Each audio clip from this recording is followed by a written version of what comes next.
মাথার উপরে বাবা, মা, বড় ভাই, বড় বোন, দাদা, দাদি, নানা, নানি, চাচা, মামা, ফুফা, খালু, এতগুলো মানুষ তার মাথার উপরে অভিভাবকের মতো ছায়া থাকতে সে এমন নষ্ট হলো কেন? এমন চরিত্রহীন হলো কেন? আপন মা বাপ এতগুলো আত্মীয় স্বজন থাকতে এই হাইওয়ান এক ওয়াক্ত নামাজ পড়ে না। এটা কি ধরনের মানুষ? এই অপদার্থ কি ধরনের মুসলমান? এটা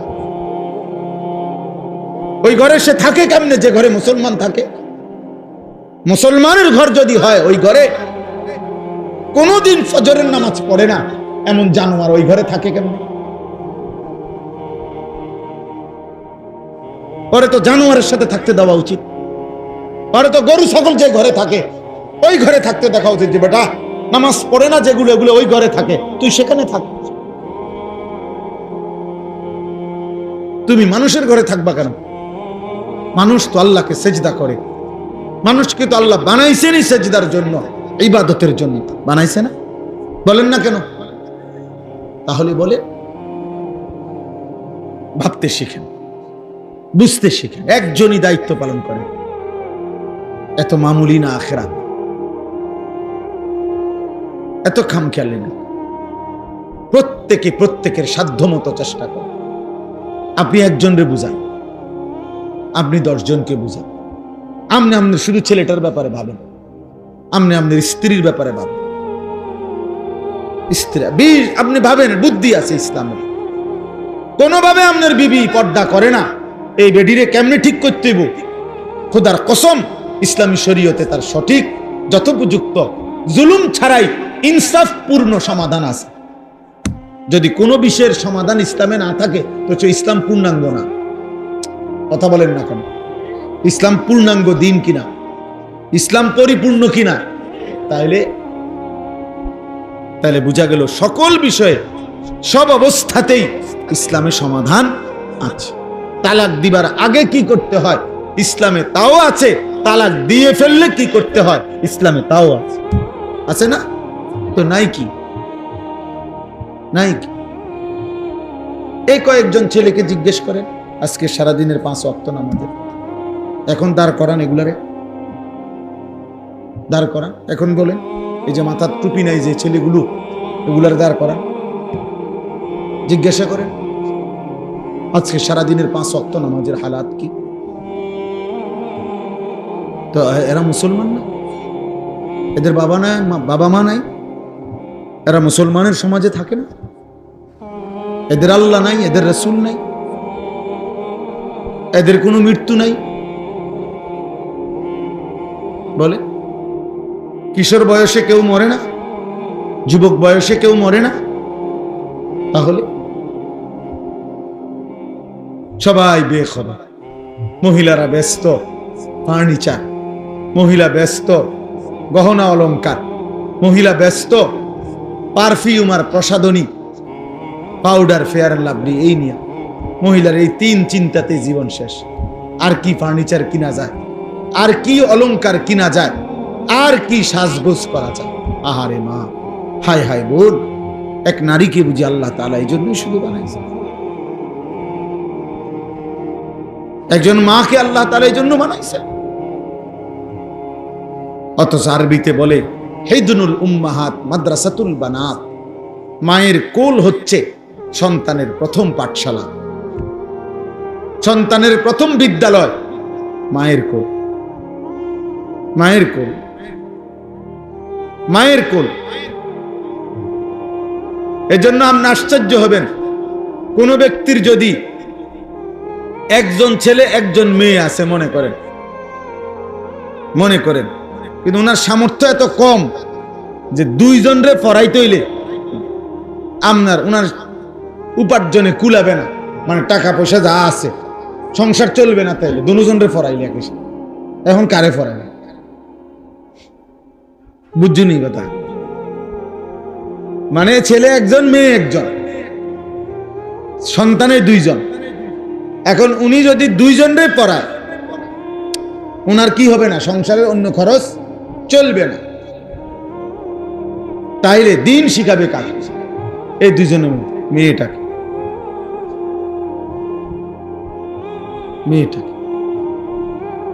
কারণ এই মেয়ে একটি সংসার, এই মেয়ে আগামী দিনে একটা পরিবার, এই মেয়ে আগামী দিনে একটা ঘর। ইন্নামা ইউরিদুল্লাহু লিইউযহিবা আনকুমুর রিজসা আহলাল বাইত। আল্লাহ তাআলা বলছেন ঈমানদার নারী, চরিত্রবান নারী, নামাজি নারী, আমি আল্লাহ তাআলা চাই তার মাধ্যমে তোমাদের পুরুষদের পুরাটা ঘর পবিত্র করে দিই। এক মেয়ে চরিত্রবান হওয়া, এক মেয়ে দিনদার হওয়া, এক মেয়ে নেককার হওয়া, সেজদাওয়ালা হওয়া, পর্দানশীল হওয়া, শুধু ওই মেয়ের জন্য না, পুরা ফ্যামিলির জন্য এটা জরুরি। আপনি 1000 ছেলের উপরে জরিপ চালান, ওদের সমস্ত সারা দিনের ব্যস্ততার মূল আকর্ষণ নারী।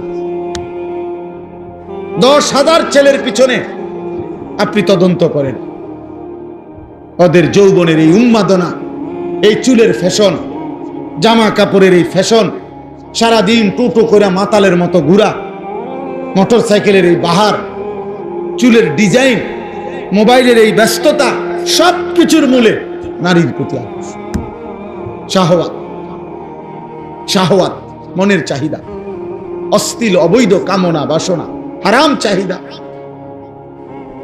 যেন সে বুঝছে, যুবক এই ছেলে বুঝছে যে আমারে বানাইছে নারীর জন্য, নারীর লোভ, নারীর আকর্ষণ, এর জন্যই আমার জীবন। অথচ না, আল্লাহ তাআলা আমাদেরকে ইবাদতের জন্য বানাইছে, আল্লাহ আমাদেরকে ইসলামের জন্য বানাইছে, আল্লাহর জমিনে কালেমা প্রচারের জন্য বানাইছে। প্রিয় ভাই, একজন ছেলে ভালো হয়, একজন। একটা আয়াত পড়ছি সূরা তাওবার, আয়াতের মধ্যে আল্লাহ তাআলা একদিকে মোট 8টা জিনিস বলছে, আরেক দিকে 3টা জিনিস বলছে। একদম সহজ হিসাব। একদিকে আল্লাহ বলছে এইদিকে 8টা, এদিকে 3টা। বলছে এই 8টি জিনিসের প্রতি তোমাদের আগ্রহ আছে, আমি জানি, ভালোবাসা আছে। তা এই 3টি জিনিসের প্রতি তোমাদের ভালোবাসা, যদি এই 8টির ভালোবাসা তোমাদের এই 3টির চাইতে বেশি হয়, তাহলে তোমরা আল্লাহর পক্ষ থেকে আযাব, শাস্তির অপেক্ষা করো। এই কথাইটা এনে নিয়েছি, আপনি একদম সহজে বুঝবেন। আল্লাহ তাআলা বলেন, কুল ইন কানা আবাউকুম, 1 নাম্বার তোমাদের পিতা মাতা। পিতা মাতার প্রতি মানুষের ভালোবাসা আছে কিনা? কথা বলেন না, এটা হারাম? হারাম না। 2, ওয়া আবনাউকুম, তোমাদের সন্তানদের প্রতি ভালোবাসা। 3, ওয়া ইখওয়ানুকুম, তোমাদের ভাই বেরাদর, ভাই বোন। 4, ওয়া আজওয়াজুকুম, তোমাদের স্ত্রী। 5, ওয়া আশীরাতুকুম, তোমাদের আত্মীয় স্বজন। কয়টা হলো? 5টা। তোমাদের বাবা মা, তোমাদের সন্তানাদি, তোমাদের ভাই বেরাদর, তোমাদের স্ত্রী, তোমাদের আত্মীয় স্বজন। যে টাকা পয়সা তোমরা জমাইছো, এটার প্রতি তোমাদের আগ্রহ। 7, ওয়া তিজারাতুন তাখশাউনা কাসাদাহা, তোমাদের ব্যবসা, বেচা কিনা, উপার্জন, যেটা দিয়ে তুমি কর্ম, তোমার রোজগার করো, যেটারে তুমি খুব পছন্দ করো, যে আমার এই চাকরিটা, আমার এই ব্যবসাটা, আমার এই দোকানটা যদি আমার শেষ হয়ে যায়, আমার এই ফসলটা যদি নষ্ট হয়, আমার এই উপার্জনটার আমার বিরাট ক্ষতি হয়ে যাবে। আল্লাহ বলেন, এই তোমাদের পছন্দের কর্ম, যেটা তোমরা করে থাকো। 8 নাম্বার হলো ওয়া মাসাকিনু তারদাউনাহা, তোমাদের পছন্দের ঘরবাড়ি, যেটা তুমি তিল তিল করে ভরাট করছো, সাজাইছো। এ কয়টা হলো? আর বাদ রয়েছে কি? আমাদের দুনিয়াবি বিষয়ের মধ্যে বাদ আছে কিছু? কিচ্ছু বাদ, সব এখানে আছে। আল্লাহ তাআলা বলেন, এবার এদিকে 3টা, আল্লাহর ভালোবাসা, রাসূলুল্লাহ সাল্লাল্লাহু আলাইহি সাল্লামের ভালোবাসা, আল্লাহর রাস্তায় নিজের জান মাল কুরবানি করা, জিহাদ ফি সাবিলিল্লাহ। তো আল্লাহর ভালোবাসা, রাসূলুল্লাহ সাল্লাল্লাহু আলাইহি ওয়াসাল্লামের ভালোবাসা, আল্লাহর পথে নিজের জান মাল উৎসর্গ করার ভালোবাসা, জিহাদ। আল্লাহ বলেন এই তিনটা। তাইলে এইবার আল্লাহ বলেন যদি এই 8টি জিনিসের ভালোবাসা এই 3টি ভালোবাসার চাইতে বেশি হয়ে যায়, আহাব্বা ইলাইকুম ফাতারাব্বাসু, তাহলে অপেক্ষা করো, হাত্তা ইয়াতি আল্লাহু বিআমরি, আল্লাহর আযাব তোমাদের উপরে আসবেই আসবে। এই কথা শেষ, এটাই কথা। আল্লাহ বলেন তাহলে তোমাদের উপরে আল্লাহর আযাব আসবেই আসবে, অপেক্ষা করো।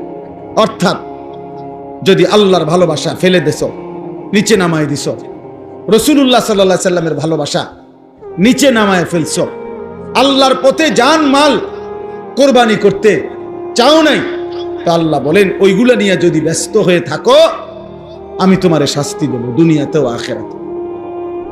দুনিয়াতে বেইজ্জতি করবই করব, আজ না হয় কাল শুনবেন ছেলেটা আপনার নিয়ন্ত্রণে নাই, ছেলের বউটা কষ্ট দিতেছে আপনার, ছেলের ঘরের নাতনি আরেক ফোলার লগে ভাগিয়ে গেছে, মেয়ের ঘরের ফুত আরেক মেয়ের সাথে চলে গেছে। কোনো না কোনো ভাবে আপনি বেইজ্জতি হবে, বেইজ্জতি হবে। হালাল হারাম মিশ্রণ করে এই দুনিয়া সাজাইছেন, আমনে মরে গেলে আপনার নাতিরে পর্যন্ত হইল মানুষে কইব তোর দাদা সুদখোর ছিল, তোর দাদা ছিল হারামখোর।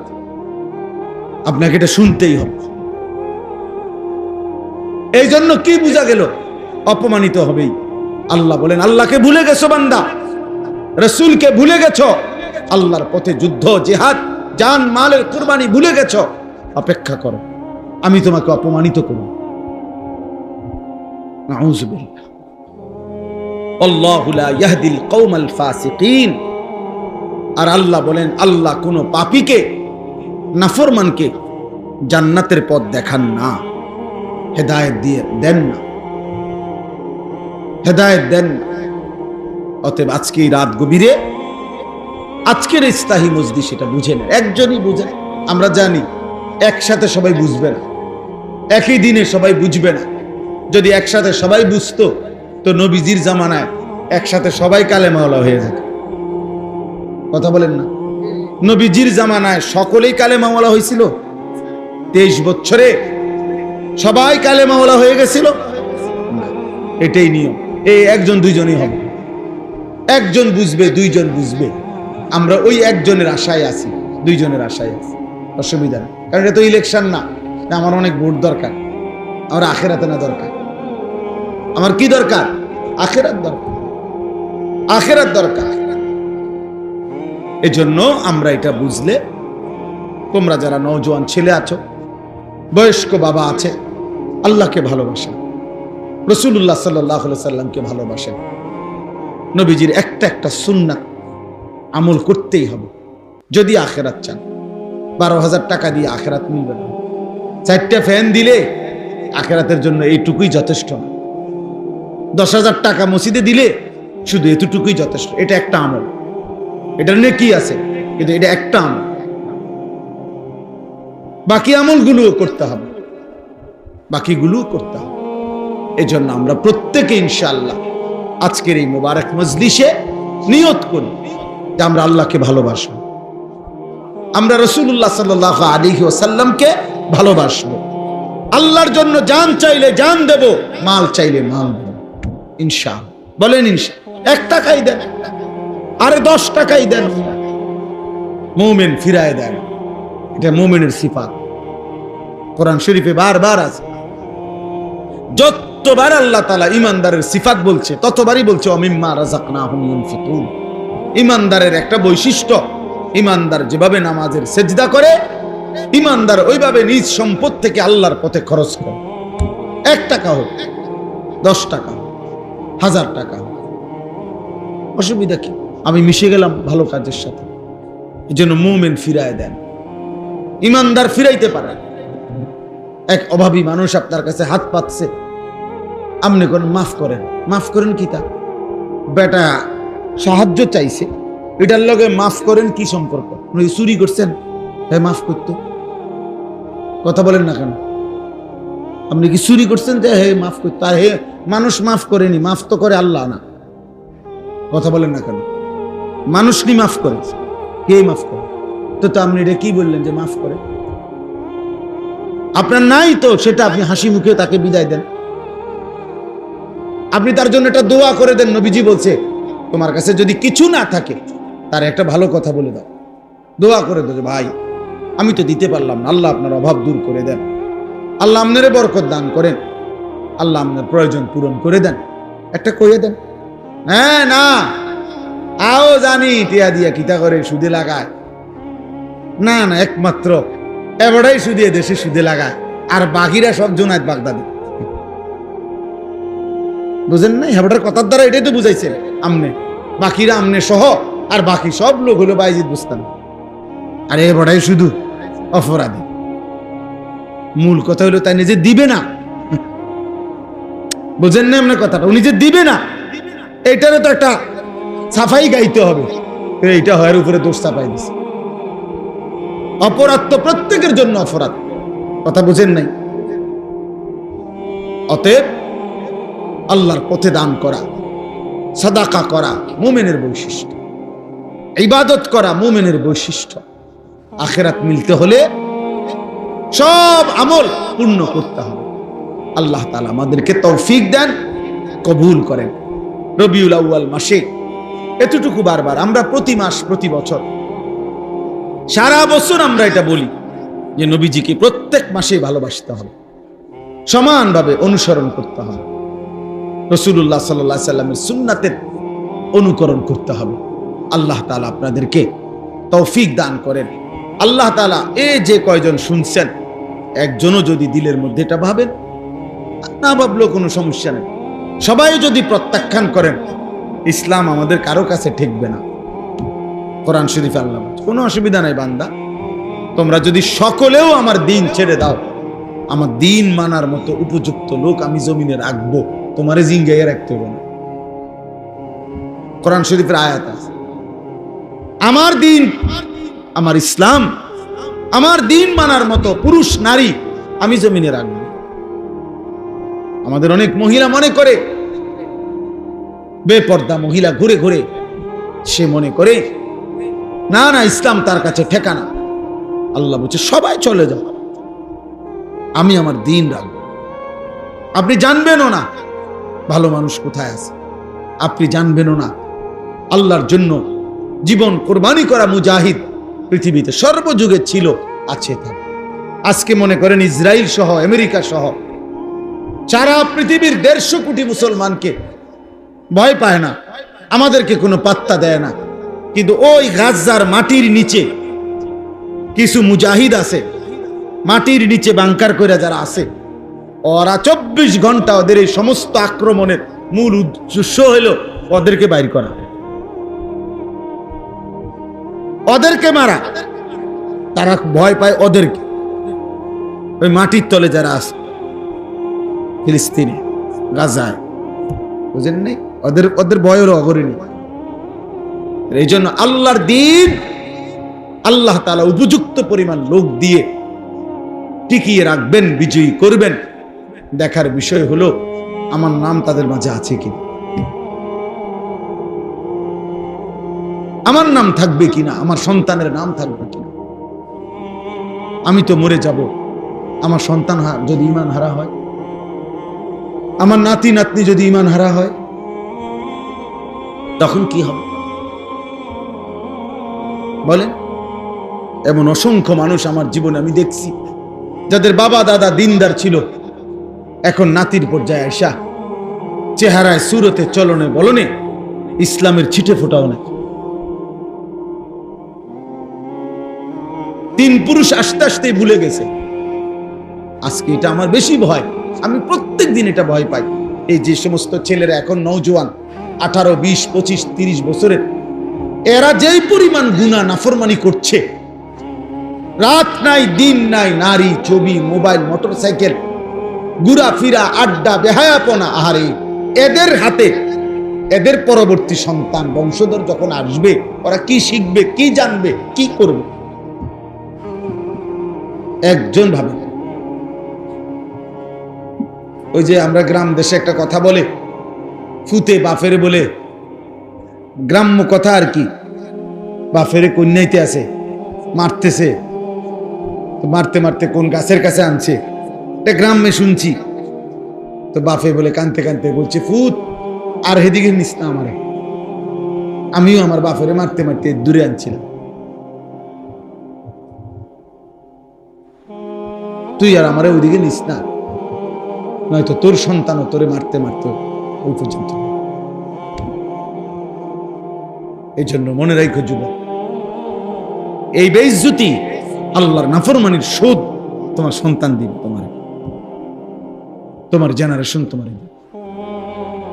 আল্লাহ যদি মাফ না করে, যদি তওবা না করে, যদি ফিরে না আসে, আল্লাহ আমাদেরকে মাফ করে দেন, আল্লাহ আমাদেরকে ঈমান আমল দান করে। আমাদের আলহামদুলিল্লাহ এই কুড়াখাল মসজিদ আলহামদুলিল্লাহ হচ্ছে, এখানে আশা করছে মাদ্রাসা হবে, আল্লাহর বান্দারা সহযোগিতা করবে।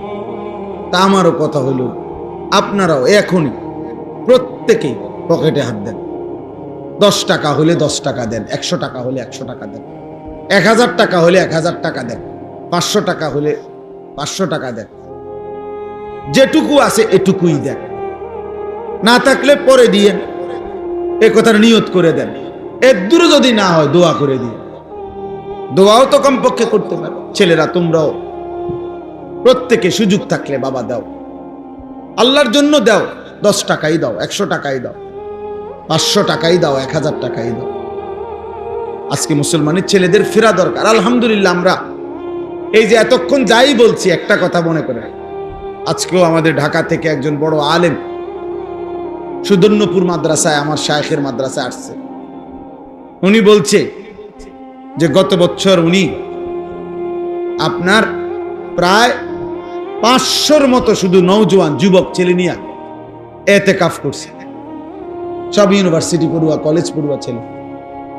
আমরা এই মাসে 5, 6, 7 এই আগস্ট মাসের আমার মাদ্রাসায় 3 দিন 15 থেকে 30 বছর মেয়া বয়সী স্কুল কলেজ জেনারেল শিক্ষিত অশিক্ষিত মাদ্রাসার না শুধু এরকম ছেলেদের একটা 3 দিনের ওযু নামাজ সূরা কেরাত দোয়া কালামের শিখানোর কোর্স করছিলাম আমি আমার মাদ্রাসায়।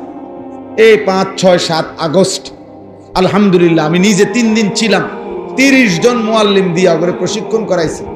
ওযু না প্রতিদিন 11 ঘন্টা 10 ঘন্টা, আলহামদুলিল্লাহ প্রায় 350 ছেলে স্কুল কলেজের, মাদ্রাসার একজনও নাই, ওরা এই কোর্সে অংশগ্রহণ করছে। বাংলাদেশের মোট 29টা জেলা থেকে ছেলেরা আসছে। এই জন্য আমরা এটা আশাবাদী আলহামদুলিল্লাহ, সারা বাংলাদেশে হাজার হাজার যুবক কিশোর ছেলে আল্লাহর দিকে ফিরতেছে। হতে পারে আমরা দেখব না, কিন্তু একদিন 30 বছর পরে হয়তো কেউ কালেমার ডাক দিবে, আল্লাহর দ্বীনের জন্য ইনশাআল্লাহ হাজারো লাখো যুবক নিজেদের জান দেবে ইনশাআল্লাহ। ইসলামী বিজয়ী হবে, কালেমাই বিজয়ী হবে, কোরআনই বিজয়ী হবে, ঈমানের বিজয় হবেই হবে ইনশাআল্লাহ। আল্লাহ তাআলা ওই কাফেলায় আমাদের সন্তানদেরকে, নওজোয়ানদেরকেও কবুল করে নেন। আল্লাহ আমাদের সময়কে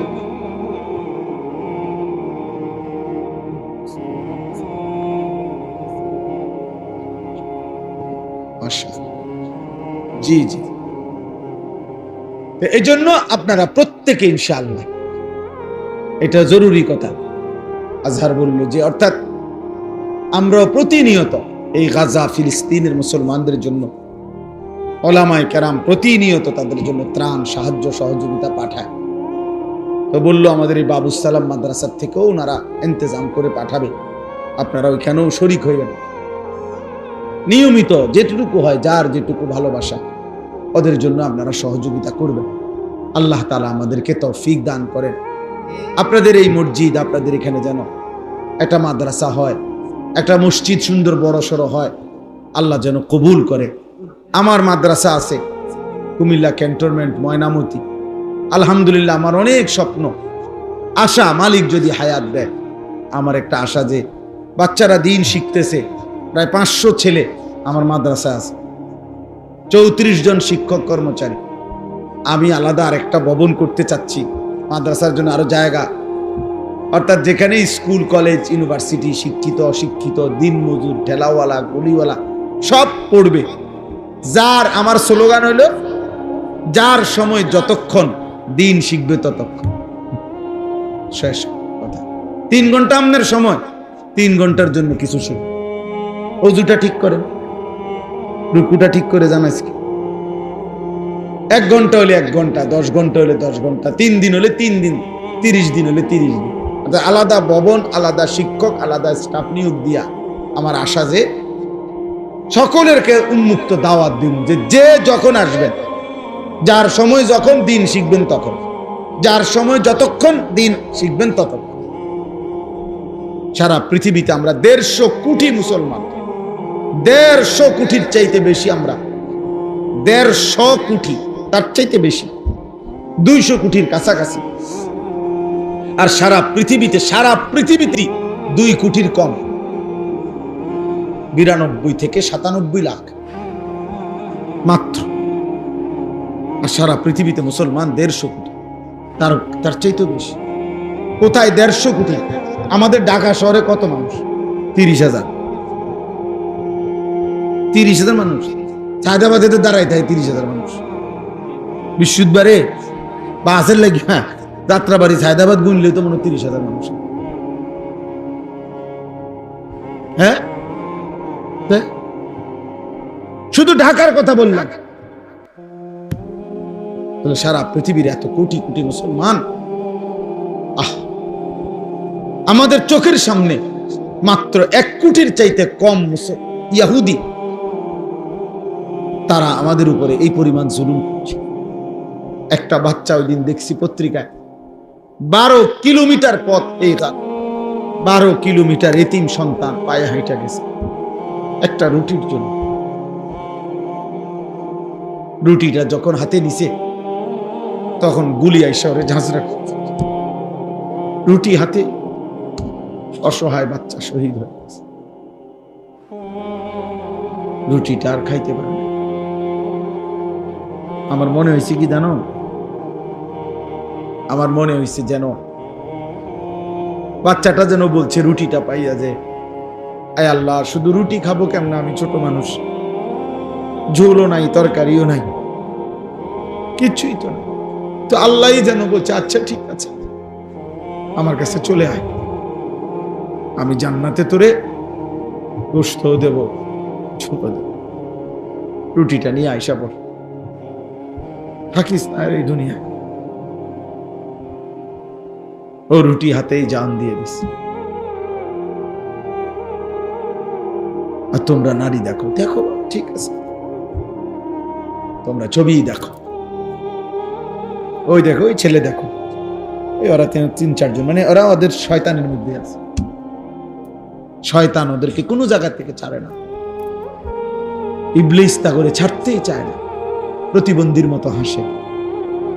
মানে তার সিরে যারা এরকম কি লেগে আসে কইতারে না।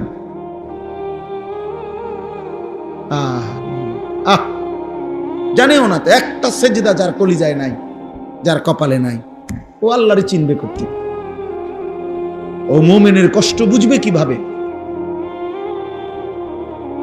ও মুসলমানের রক্ত বুঝবে কিভাবে? ও তো জানে শুধু মোবাইল, ও তো জানে শুধু নারী ছবি, ও কি বুঝবে? এই জন্য আজকে আমাদের নবী সাল্লাল্লাহু আলাইহি ওয়াসাল্লাম 1450 বছর আগে নবীজি বলছেন, একটা সময় আসবে আমার উম্মত সংখ্যায় হবে অনেক, কিন্তু সাগরের ঢেউয়ে খড়কুটা যেভাবে ভেসে যায়, আল্লাহ নবী বলছেন আমার উম্মত সংখ্যা গরিষ্ঠ অনেক হওয়া সত্ত্বেও সাগরের ঢেউয়ে খড়কুটার মতো এভাবে হারিয়ে যাবে। গুসাউন কা গুসাইস সাইল, আল্লাহ নবী সাল্লাল্লাহু আলাইহি সাল্লাম বলছে। নবীজি বলছে, শোনো বেটা, ইউশিকুল উমামু আন তাদাআ আলাইকুম কামা তাদাআল আকালাতু ইলা কাসআতিহা। হাদিস নবীজি বলছেন একটা সময় আসবে আমার উম্মত এমন হবে যে তাদেরকে হত্যা করার জন্য কাফেররা এক দল আরেক দলকে এভাবে ডাকাডাকি করবে যেভাবে দস্তরখানে মানুষ খানার জন্য অনেককে ডাকাডাকি করে। জয় ভাই আপনি বসেন, আইন আমার লগে বসেন, ভাই এদিকে বসেন, এদিকে মানুষ যেরকম দস্তরখানে খাবারের জন্য একে অপরকে ডাকাডাকি করে, আমার উম্মতের ইমানদার উম্মতকে হত্যা করার জন্য কাফের বেঈমানরা এভাবে একদল আরেক দলকে ডাকাডাকি। খোদার কসম এটা হাদিস। বুঝছো বাবা? তুমি কি মনে করছো ফিলিস্তিন শেষ কথা না? যেদিন আযাব তোমার কাঁধে আসবে, অথবা তোমার সন্তান, অথবা তোমার পরবর্তী জেনারেশন, সেদিন বুঝবা ভাইয়া। এইভাবে ডাকাডাকি করে মারবে, একটা বাড়ি একটা ভবন নাই। এই প্রতিটা আঘাতের মধ্যে, প্রতিটা মানে বোমার মধ্যে আমেরিকার শতভাগ সমর্থন আছে, আছে না? বলে একটা কাফের তো নাই, সব নারাজ আছে, এরকম কেউ নাই। সব তলে তলে উর্ফি দিয়ে বিবৃতি দেয়। কিছু কিছু রাষ্ট্র আছে একটু বিবৃতি মারে আর হুদা, এটি এক ধরনের ধোঁকা দেখানো আর কি, একটা বিবৃতি দিল আর গভীর নিন্দা জানাচ্ছি, গভীর শোক প্রকাশ করতেছি, দৃষ্টান্তমূলক শাস্তি দাবি করছি। এটি তো মুখস্থ বলি, এটা হলো বানোয়াটি কথা। আমাদেরকে হত্যা করার জন্য, আমাদের মুসলমানদেরকে নিশ্চিহ্ন করার জন্য এই তো 2 দিন হয়েছে ইউরোপে পুনরায় আবারও কোরআনুল কারীমকে প্রকাশ্যে আগুনে পুরানো হয়েছে, শুনছেন না? প্রতিনিয়ত একটা গ্যাপ দিয়া মনে করো প্রতি 6 মাস পর পর, প্রতি 9 মাস পর পর, প্রতি 3 মাস পর পর আমাদের দেশেও বহির্বিশ্ব কাউরে না কাউরে দিয়ে দুশ্মন হয় ইসলামকে, নয়তো আমাদের নবীজিকে, নয়তো কোরআনকে কোনো না কোনো ভাবে অপমান করে, বিদ্রুপ করে। বারবার জানে এই জাতির অপদার্থ যুবক নড়বে না। ওরারে যে মোবাইল ধরাই দিছি ওইটাই সারে।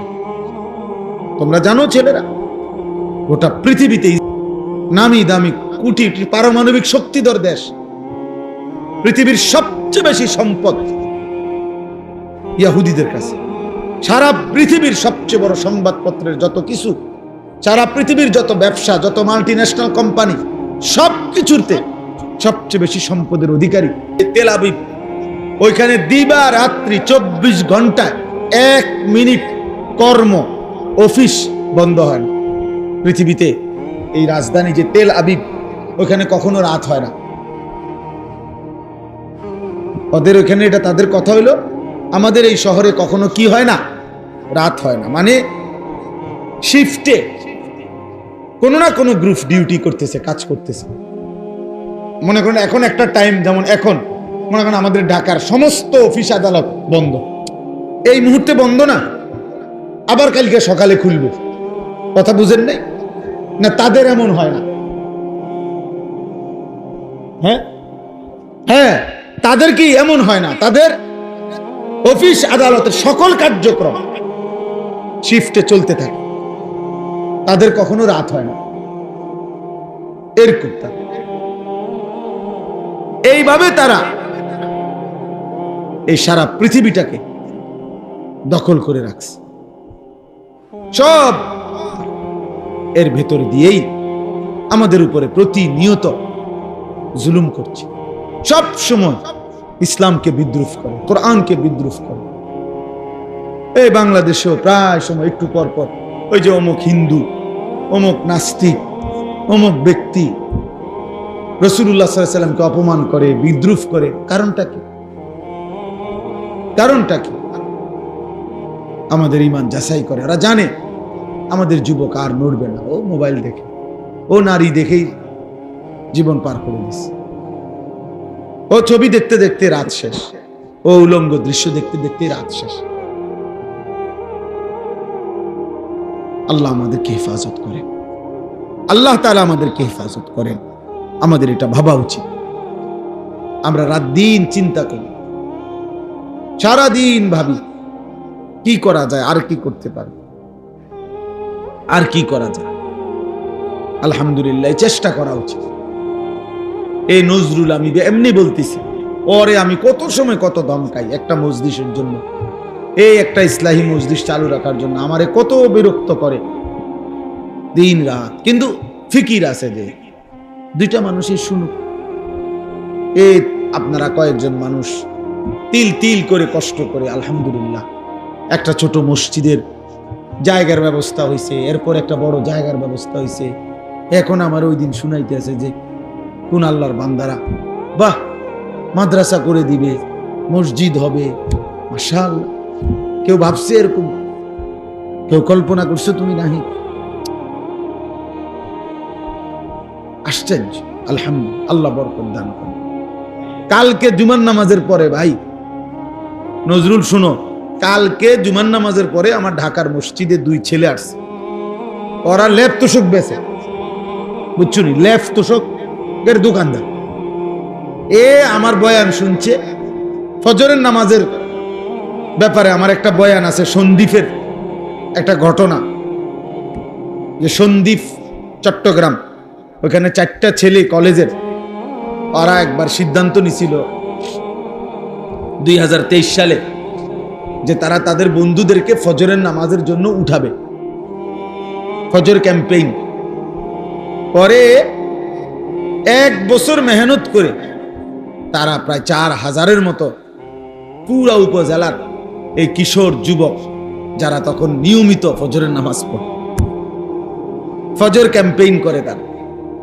তো এই ছেলে বলতেছে, হুজুর আমি আপনার এই ওয়াজটা শুই না, আমার এলাকায় আমি উদ্যোগ নিছি, আজকে মাসখানিক লেফ তুসুক বেশি না ফোলা, আমি উদ্যোগ নিয়ে আমরা দুই বন্ধু 2-3 জনে মিলে এখন আলহামদুলিল্লাহ এই 1-1.5 মাসের ভিতরে 160 জন লিস্টি করা দেখাইছে। লিস্টি আমরা প্রত্যেক দিনে 160 জন ফজরের নামাজ জামাতে পড়ো, আমরা চেষ্টা করতেছি প্রতিদিন। তো তারা, আমার গাড়ি তো আছে কাগজটা, তারা এমন সুন্দর করে বিভিন্ন বাণী লিখে লিখে ছেলেদের কাছে দাওয়াত দেয়। তো দিয়ে নিচে লেখছে তাগো একটা এই কাফেলাটার নাম কি? কাফেলার নাম হইল বেনামাজিকে খুঁজে বেড়াই, নামাজিকে বন্ধু বানাই। এরকম শুনছে জীবনে আর কথা? এমন সুন্দর কথা এই ফুলার মাথার থেকে যে এমন সুন্দর বুদ্ধি আইব, আপনি বুঝছেন কোনো, ভাবছেন কোনোদিন? কি সুন্দর কথা না? আমিও তো জীবনে এমন সুন্দর কথা ভাবি নাই। বেনামাজিকে বন্ধু খুঁজে বেড়াই, মানে তারা তালাশ করি আর কি, যে করে করে তারা ডাকি আমরা, আর নামাজিকে বন্ধু বানাই। ফিকির ফিকির চেষ্টা করলে সম্ভব। একটু একটু কাজ যদি সবাই করে যার যার জায়গা থেকে, পৃথিবীর, আমার কাছে কিতাব আছে, আমার গাড়ি তো আছে, পৃথিবীর 4 ভাগের 1 ভাগ হলো মুসলমান। সারা পৃথিবীর জনগোষ্ঠীর 4 ভাগের কি 1 ভাগ হলো কি মুসলমান, 1/4, 4 ভাগের 1 ভাগ। তাইলে যদি একজন মুসলমান, কথার কথা একটা হিসাব ওইখানে লিখছে আরবি কিতাব, যদি একজন মুসলমান সারা জীবনে সে যদি মাত্র 4 জন মানুষের দায়িত্ব নেয়, যে আমি 4 জন মানুষকে কালেমার দাওয়াত দেব, চেষ্টা করবো, তার পিছনে টার্গেট করে, তাহলে পৃথিবীর সমস্ত জনগোষ্ঠীর কাছে কালেমার দাওয়াত পৌঁছে যাবে। কালেমার দাওয়াত পৌঁছে যাবে। তাহলে তোমরা ছেলেরা বলো ভাই, মুসলমানের ঘরে জন্ম নিয়ে তোমাদের রাত্র দিন কিভাবে কাটে বলো? একটা ছেলে বলো, এই কি জীবন? নারী, ছবি, মোবাইল আর মন মতো চলা।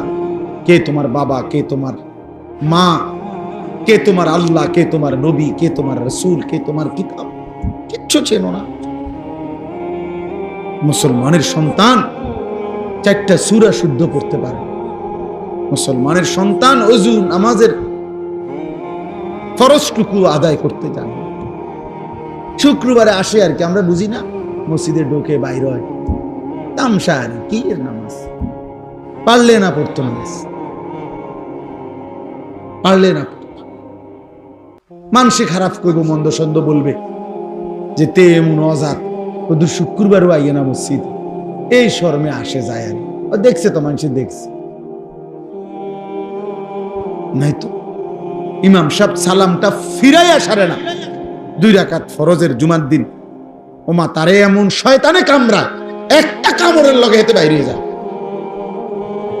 একটা কামড়, মানে তার গুড়া কিরমি তার ফেডে এভাবে কামড় দিছে, সাথে সাথে দৌড় দিয়ে বাইরে গেছে, গুড়া কিরমি কামড়ে। কারণ সে তো আসছে মূলত হাজিরা দিতে, হয় নামাজের জুমার আগের 4 রাকাত সুন্নত, জুমার নামাজের পরে 4 রাকাত সুন্নত, এত কিছু দিয়ে হেড টাইম আছে, হেতা আইসে হাজিরা দিতে। মানুষে দেখছে তো, সারছে তো, জানে এখন যায়, মানুষে দেখছে আপনি যে আইয়েন মুসলিম নাই তো 4 রাকাত সুন্নত জুমার নামাজের পরে, এটা ইমাম সাহেবের বাফের সম্পত্তি। কথা বলেন না কেন? এটা যদি সবার জন্য দরকার না হইতো তো ইমাম সাহেব পড়ে কেন? সামনের কাতারের মুসল্লিগুলো পড়ে কেন? বয়স্ক চাচারা পড়ে কেন? ওনারা বেকুব এই কারণে, ওনারা বোকা এই কারণে। তাহলে এই হাজিরা মার্কা নামাজ আখেরাতে কি মিলবে? আমার শায়েখ আল্লামা মুফতি মুশতাকুর নবী সাহেব বলে যে হে মুসলমান, যেই নামাজ তোমার মসজিদের থেকে 100 হাত সামনে চা দোকানের আড্ডা, টেলিভিশনের আড্ডা থেকে ফিরাইতে পারলো না, সেই নামাজ তোমারে জাহান্নাম থেকে কেমনে ফিরাবে? বুঝাই তো যায় তুমি কি নামাজ পড়ছো, বুঝাই তো যায়, বুঝাই তো যায়। নামাজের মধ্যে যদি ওই যে আপনি লাল কালি দিয়ে যদি ভুল দাগ দেন, এরপরে আর সাদা লেখা পাইতেন না, পুরাটাই কি হয়ে যাবে? লাল হয়ে যাবে। আমার এক হুজুর বলছিল, আমি ছাত্রের খাতা কাটছি পরীক্ষার, সিদ্ধান্ত নিয়েছিলাম যে লাল কালি দিয়ে দিয়ে ভুল দাগ দিছি, এক একটা ভুলে 2 নাম্বার করে কাটা। হুজুরে বলছিল আর কি, এরকম ভাবে আমি খাতা কাটছি, ও একটা ছেলের খাতা কাইটা শেষে লাল কালি দিয়ে দিয়ে ভুলটি তো সব দাগ দিছি, পরে যখন গুনছি এবং হিসাব হইল কি যে প্রতি ভুলে কত নাম্বার কাটা, পরে গুন্না দেখছি আমি তার থেকে আরো 24 নাম্বার পাই ছাত্রের থেকে, তার মানে 62টা ভুল, তো 50 দুগুণে 100 তো গেছে গা, আরো 12টা ভুলের কারণে আরো 24 নাম্বার হুজুরে পায় হেতে, হেতে অন্য বিষয়ের থেকে হাওলাত নিতে হবে।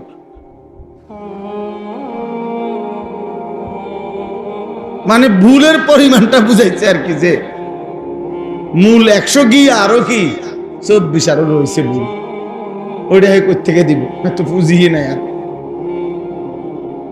তা আমাদের নামাজের যদি এমন হয়, আখেরাতে কি নেকি মিলবে বলে? কি নেকি মিলবে? কথা তো ছিল, আল্লাহ তাআলা কোরআনে বলছেন নামাজ গুনাহ থেকে ফিরায়, বলছে না? কথা বলেন না কেন? নামাজ গুনাহ থেকে ফিরায় কিনা আল্লাহ বলছে কিনা? ইন্নাস সালাতা তানহা আনিল ফাহশাই ওয়াল মুনকার। তাহলে এখন নামাজ যদি গুনাহ থেকে না ফিরায়, তাহলে বোঝা গেল আল্লাহর কথা, আল্লাহর কথা কোনটা? আপনার কথা সঠিক না আল্লাহর কথা সঠিক? তো তাইলে নিশ্চয় আমার নামাজে ত্রুটি, নিশ্চয় আমার সেজদাতে ত্রুটি। এই জন্য যারা নামাজ পড়ে না তারা তো পড়েই না, আর যারা পড়ে অথচ গুনাহ থেকে বাঁচে না, আপনি খবর নিলে যাচাই করলে দেখবেন তাদের নামাজের মধ্যে শত শত ভুল। এই কারণে ওই নামাজের ওই শক্তি আসে না যে শক্তিতে তাকে গুনাহ থেকে ফিরায়। এই জন্য যারা আবার নামাজ পড়ে, আপনাদেরকে বললাম ওযু নামাজ ঠিক করেন। একজন আলেমের সাথে সম্পর্ক ছাড়া আখিরাতের জীবন সুন্দর হবে না। নিজে নিজে মাতবরি করলে হইতো না, ওলামায়ে কেরামের কাছে আসতেই হবে, আলেমে দ্বীনের কাছে আসতেই হবে, আল্লাহকে ভালোবাসতেই হবে, প্রিয় নবী সাল্লাল্লাহু আলাইহি সাল্লামকে ভালোবাসতেই হবে। আখিরাত যদি চান। এই আমার শেষ কথা। আমি শুধু যে আয়াতটা পড়ছি এক কথায়, এটার কোনো বেশি ব্যাখ্যা লাগবে না। আমি একটা আপনাদেরকে শুধু মুখে মুখে বলি, আপনারা বুঝবেন। আমি একবার একটা পত্রিকায় পড়ছি যে ইউরোপের কাছে, ওদের বড় বড় বিজ্ঞানী গবেষকদের কাছে যেই আধুনিকতা বের হইছে, মানে বাস্তবে আছে, তার চাইতেও আরো আপডেট আধুনিকতা তাদের ফাইলে আছে, যেগুলো তারা এখনো পর্যায়ক্রমে প্রসেসিং করবার টাইম নেই। টাইমের অভাবে কুলাইতে পারতেছে না যে কয়টা করুন।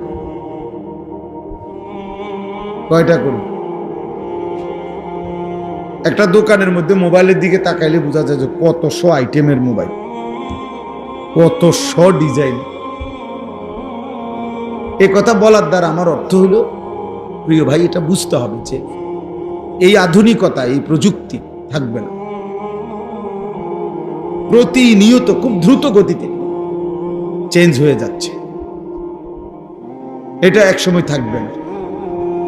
কিন্তু প্রশ্ন হলো, চিন্তার বিষয় হলো, ফেসবুকে না থাকবে না, ইউটিউবে থাকবে না, কিন্তু আমি যে গুণাগুলো করছিলাম, আমি যে নারী দেখলাম, ছবি দেখলাম, নাচ গান দেখলাম, উলঙ্গ দৃশ্য দেখলাম, সেগুলো তো আর কোনোদিন হারাবো। এই আমার আমল নামার থেকে মুছবে কি? ফেরেশতা যে আমার বাম কাঁধে আমল নামার মধ্যে এটা লিখছে, উঠাইছে, ওইটা মুছবে কি? ওইটা হারাবে কিভাবে? আমাকে তোমাকে নিয়ে তো এই গুণাগুলো নিয়েই হাসরের ময়দানে দাঁড়াইতে হবে, হাসরের মাঠে দাঁড়াইতে হবে। তাইলে আধুনিকতার অনেক কিছু হয়তো থাকবে না, আমি যে গুণাগুলো করছি আর দ্বারা, সেগুলো আমি মুছবো কিভাবে? সেগুলো আমার থেকে হারাবে কিভাবে? ওয়াকুল্লা ইনসানিন আলজামনাহু তায়রাহু আলা উনুকি। আল্লাহ তাআলা বলেন, আমি প্রত্যেক মানুষের আমল নামা তার কাঁধে, তার গর্দানে, কাঁধে ঝুলিয়ে দেব, ঝুলিয়ে দেব নিজের আমল নামা। এই যে মনে করেন বর্তমানে বিভিন্ন স্কুলে, কিন্ডার গার্ডেনে বাচ্চাদের গলার মধ্যে এরকম ফিতা আইডি কার্ডওয়ালা ঝুলাই দেয় না? তাহলে এটা দেখলেই, হাতে নিলেই দেখা যায় বাচ্চা এটার নাম কি, ক্লাস কি, ঠিকানা। এই যে কান্দে গলার মধ্যে ঝুলাই দেয়, আল্লাহ তাআলা বলেন তার আমল নামও আমি এরকম ঝুলাই দেব, ঝুলিয়ে দেব। ইয়াউমা তুবলাস সারাইর। আল্লাহ তাআলা বলেন, অন্তরের গভীরে যেই কথাগুলো ছিল সেগুলো হাসরের ময়দানে আমি খুলে দেব, খুলে দেব। পৃথিবীর কেউ জানে নাই, কিন্তু আজকে তোমার অন্তরের যে জল্পনা কল্পনা, একটা নারী দেখে, অশ্লীল দৃশ্য দেখে, রাস্তার বেহায়া বেপর্দা মেয়ে দেখে তুমি যা ভাবছিলা, হয়তো পৃথিবী তো কেউ শুনে নাই, জানে নাই। রব্বুল আলামিন বলে, হাসরের ময়দান আমি তা খুলে দেব, তুমি দেখবে। ওয়াজাদু মা আমিলু হাদিরা। তোমরা যা করেছ, আল্লাহ বলে, সব তোমরা তোমাদের সামনে উপস্থিত দেখতে পাবে, লিখিত সব দেখতে পাবে, সব। আল্লাহ তাআলা, আমি আয়াতটা শুনাই আপনাকে।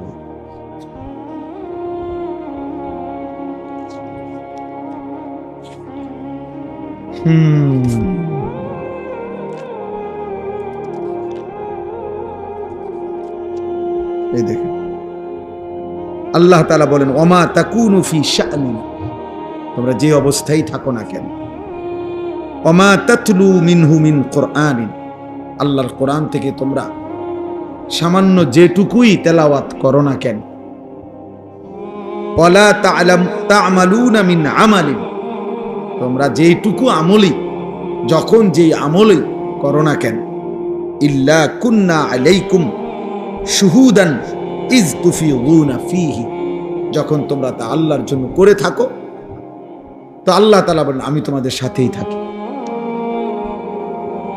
আমি তোমাদের সাথেই থাকি, আমি তোমাদের সামনেই থাকি, আমি সেটা পুরাপুরি দেখতে পাই। আমা ইয়াযুবু আর রাব্বিকা মিন মিসকালি যাররাতিন ফিল আরদি ওয়ালা ফিস সামা। তোমাদের রবের চোখ থেকে, তোমাদের মালিকের দৃষ্টি থেকে আসমান ও জমিনে কোনো কিছু আড়াল যায় না, এক জাররাও না। আল্লাহ বলছে এক জাররা, মিসকালা যাররা, এক বিন্দুও তোমাদের রবের আড়ালে নয়। ওয়ালা আসগারা মিন যালিকা ওয়ালা আকবারা, এক বিন্দুর চাইতেও যদি কম হয় সেটাও, বিন্দুর চাইতে যদি বেশি হয় সেটাও, ইল্লা ফি কিতাবিম মুবিন, সবকিছুই তোমাদের জন্য সুস্পষ্ট আমলনামার মধ্যে লেখা আছে, কিছুই বাদ যাবে না। প্রতিটা হাসি, প্রতিটা কান্না, চোখের প্রতিটা পলক, কানের প্রতিটা শব্দ শোনা, হৃদয়ের প্রতিটা স্পন্দন, নিঃশ্বাসের প্রতিটা উঠানামা, আল্লাহর কসম রব্বুল আলামিন বলে তুমি একটা একটা করে হিসাব করা, তুমি তোমার আমলনামার মধ্যে দেখতে পাবে, একটা একটা করে। মোট হাসি দিছো এতবার, কাঁদছো এতবার, হাত উঠাইছো উপরে এতবার, নিচে নামাইছো এতবার, চোখের পলক পড়ছে এতবার, নিঃশ্বাস উঠানামা করছে এতবার। আল্লাহ বলেন আমি এটার হিসাব দেব, আমার ফেরেশতা এটার হিসাব দেবে, এবং প্রতিটা নিঃশ্বাসের সাথে লিখে দিবে এটা নেক কাজে, এটা গুনার কাজে, এটা গুনাহের কাজ। এই নিঃশ্বাসটা গেছে রব আপনাকে সেজদা দিতে দিতে, এই নিঃশ্বাসটা গেছে নারীর অশ্লীল ছবি দেখতে দেখতে। কারণ আমরা যেই অবস্থায় থাকি, ইবাদত কিংবা গুনাহ, আমাদের নিঃশ্বাস আসা যাওয়া করে কিনা, নাই তো হে মারাই যাবে। নিঃশ্বাস যদি বন্ধ হয়ে যায় মারা যাবে না? তাহলে আমরা যেই অবস্থায় আছি আমাদের নিঃশ্বাস উঠানামা করে। মা মিন ইমরিইন নাফাতা ইল্লা কুতিবা। আল্লাহর নবী সাল্লাল্লাহু আলাইহি ওয়াসাল্লাম বলেন তোমাদের প্রত্যেকটি নিঃশ্বাস লেখা, প্রতিটা নিঃশ্বাস ফেরেশতা লিখে, ইম্মা ফি তাআতিক ওয়া ইম্মা ফি মাসিয়া। কোন নিঃশ্বাস নেকি হিসাবে লেখা হয়, কোন নিঃশ্বাস গুনাহ হিসাবে, গুনাহ হিসাবে লেখা। এজন্য বাপ আমরা এটা বোঝা উচিত, প্রত্যেকেই বিবেক দিয়ে, ইনসাফ। বিবেক মরে গেলে কিছু থাকে না, যার দিল মরে যায় সে আসলে মৃত। অন্তর যার মৃত, অন্তরে যার নড়াচড়া নেই, শোধবোধ নেই। মানুষ যখন কোনো সময়, কিছু মানুষ আছে এমন মাজুর, এমন অসুস্থ যে এই যে হাতটা 24 ঘন্টা নড়ে, বেচারার আর নিজস্ব কোনো কি নেই, এটা থামাইবার ক্ষমতা নেই। কোন মানুষের অন্তর কখনো এমন হয় যে নাফরমানি করতে করতে, আল্লাহর অবাধ্য হইতে হইতে বিবেক, অনুভূতি একদম মরে যায়। ফলে আর বছরের পর বছর আল্লাহর নাফরমানি করার পরেও হৃদয়ের মধ্যে, কলিজার মধ্যে একটু জ্বলন অনুভব হয়,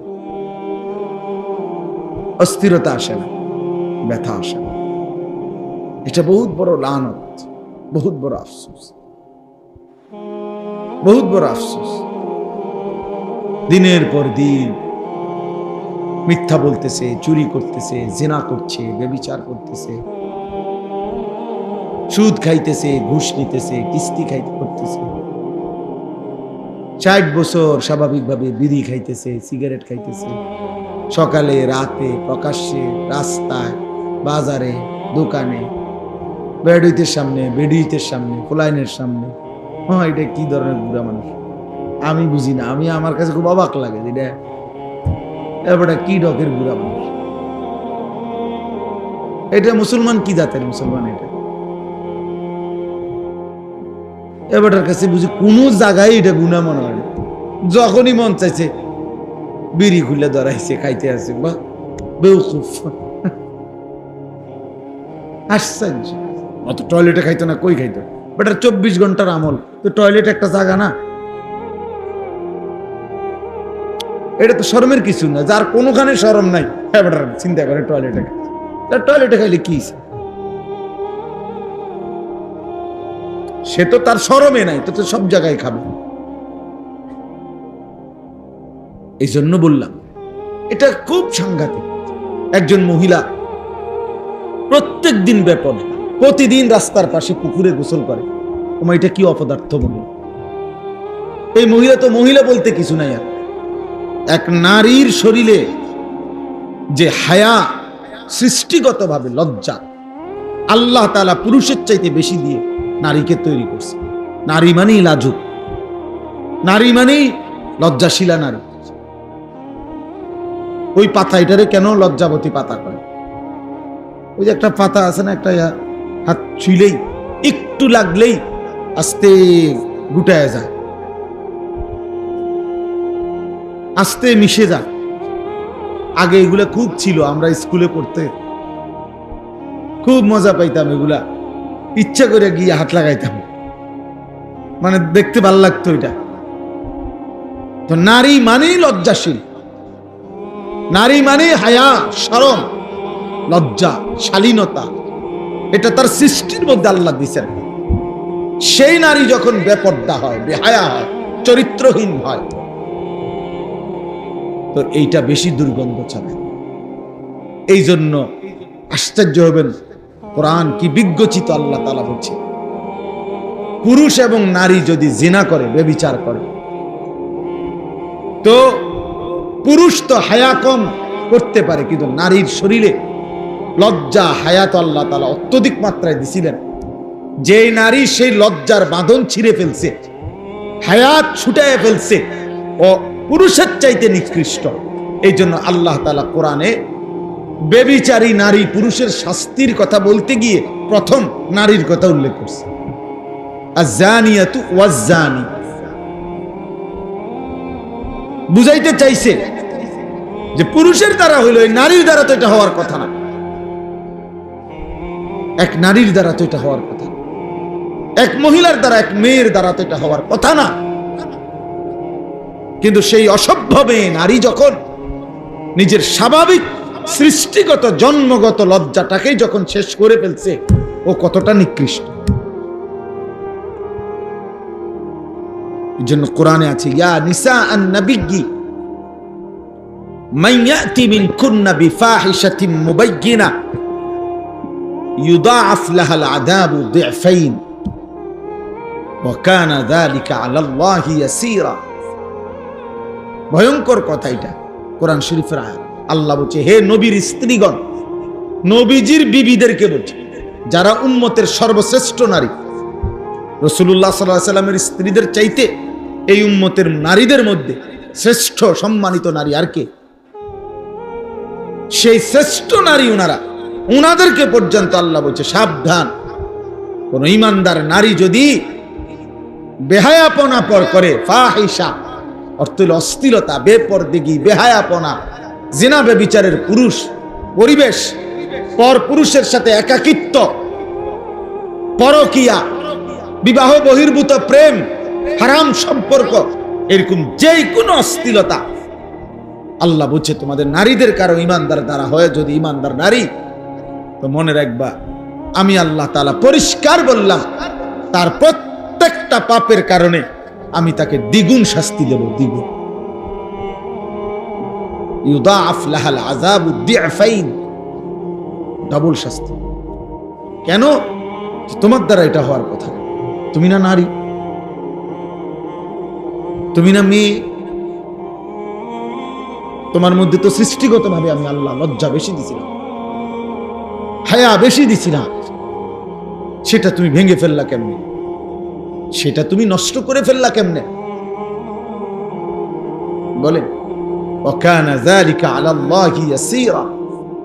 আল্লাহ বলেন, যদি কেউ প্রশ্ন করে, নবীর বিবিদেরকে পর্যন্ত বলতেছেন আল্লাহ আপনি, আল্লাহ বলছে, হ্যাঁ, এটা আমি আল্লাহর জন্য সহজ। আমার কাছে দিন বড়, আমার কাছে আল্লাহর বিধান বড়, আল্লাহর বিধান বড়। সে নবীর বিবি হোক, অপরাধ অন্যায় করলে আমি তাকেও দ্বিগুণ শাস্তি।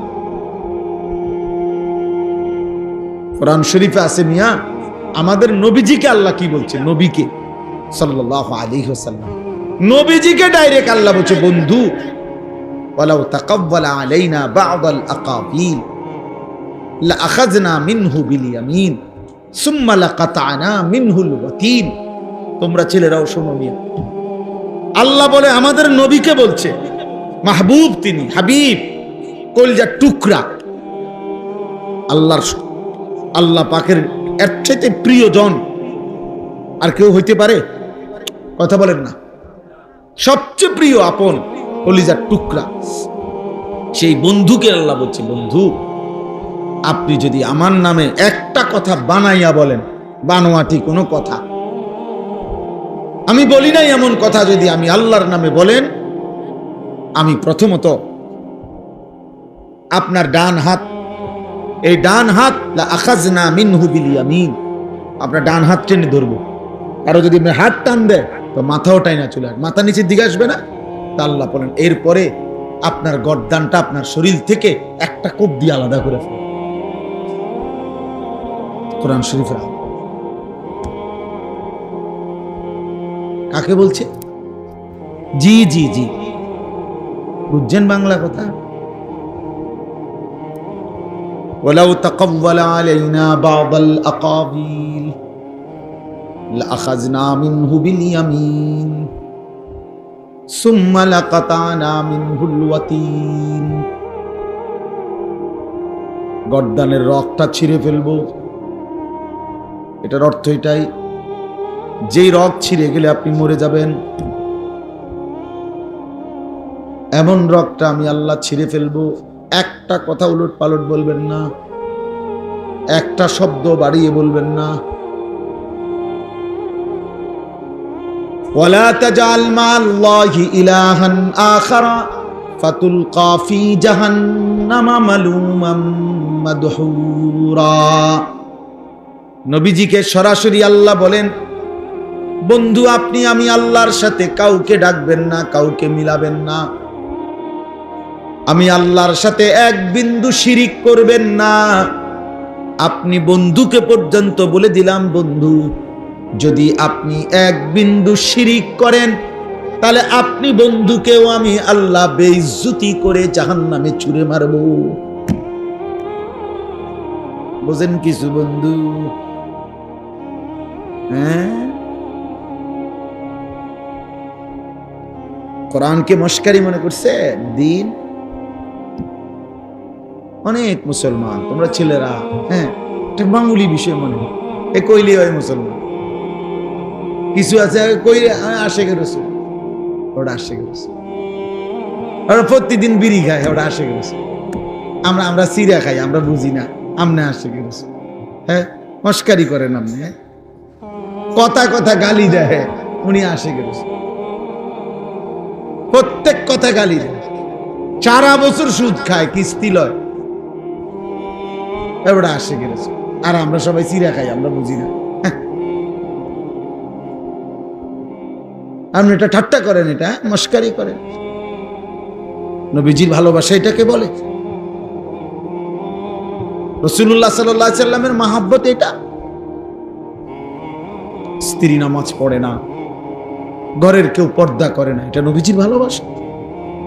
প্রতিদিন সবাই টেলিভিশনে নাচ গান দেখে, এটা রাসূলুল্লাহ সাল্লাল্লাহু আলাইহি সাল্লামের ভালোবাসা। হ্যাঁ, বলে তো তারা টেলিভিশন দেখলে আপনি কিনবেন, আমি কিনতাম, আপনি কিনে আপনি সিরা খাবেন পানি দিয়ে ভিজাইয়া, আপনি কিনবেন মানে? এরপরে গুড় কিনে আনবেন আলাদা, সিরা দিয়ে গুড় দিয়ে খাবেন। উনি কি করবে উনি বোঝে না, উনি কি করবে উনি বোঝেন। আপনি ছেলেটার দুনিয়া সাজাইবার জন্য কি কষ্ট করছেন আমরা দেখছি না? দুনিয়া একটা ঘরের জন্য, এক সেট সোফার জন্য, ছেলেটারে বিদেশ পাঠাইবার জন্য আপনি কদ্দুর কি করছেন আমরা দেখি নাই, আমরা জানি না? তাহলে তার দুনিয়া সাজাবার জন্য তো আপনার মাথার ঘাম পায়ে পড়ছে, তার জাহান্নাম থেকে বাঁচাবার জন্য কিছু করলেন না কেন? বলেন, এটা কার দায়িত্ব? সন্তানের দুনিয়া সাজাইবেন আপনি বাবা, তো সন্তানের আখেরাত কে সাজায় দিবে? আরেক গ্রামের আরেক বেড়া। তাইলে বলেন ইনসাফ কি বলে? বলে শুনে না, তো শুনে না কোন বছরের তে শুনে না? 16 বছর বয়সে না শুনে না? এখন আপনারা 16 বছর বয়স থেকে ঠিক করতে দিছিল দায়িত্ব, তো আপনি শিখলেন না কেন? জানলেন না কেন? এক সন্তানের তরবিয়ত কখন করতে হয় আপনারা বুঝলেন না কেন বাবা? আখলাক কখন শিখাইতে হয়, আল্লাহ কখন চিনাইতে হয়? ইসলাম একটা কোলের বাচ্চার দিকে পর্যন্ত নজর রাখছে। কোলের বাচ্চার ব্যাপারে ইসলামের বিধান আছে।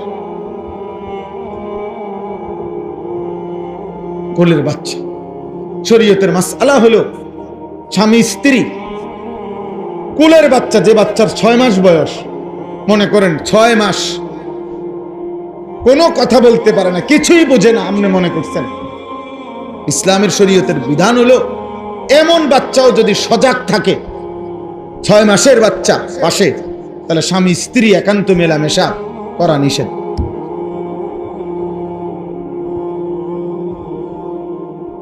ছয় মাসের বাচ্চা হচ্ছে, কারণ তার নজর আছে, তো এই নজরের উপরে প্রভাব বিস্তার করে। একদিন